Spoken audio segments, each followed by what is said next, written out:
நீங்கள் பார்த்து கொண்டிருப்பது நியூஸ் 21 செய்திகள். தமிழ்நாடு செய்திகளை உடனுக்குடன் தெரிந்து கொள்ள நியூஸ் 21 செய்திகளை பாருங்கள்.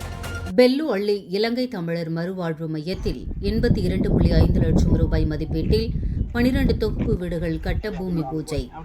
தருமபுரி மாவட்டம் பாலக்கோடு ஒன்றியம் கணபதி ஊராட்சியில் உள்ள பெல்லு அள்ளி இலங்கை தமிழர் மறுவாழ்வு மையத்தில் 82.5 லட்சம் ரூபாய் மதிப்பீட்டில் 12 தொகுப்பு வீடுகள் கட்டும் பணிக்கு பூமி பூஜை வட்டார வளர்ச்சி உதவி பொறியாளர் முருகன் தலைமையில் நடைபெற்றது.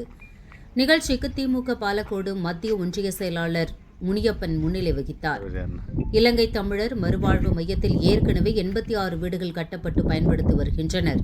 இவர்களின் பயன்பாட்டிற்காக கூடுதல் வீடுகள் கட்ட இலங்கை தமிழர் மறுவாழ்வு நிதியிலிருந்து 82,50,000 ரூபாய் தமிழக அரசு ஒதுக்கீடு செய்தது.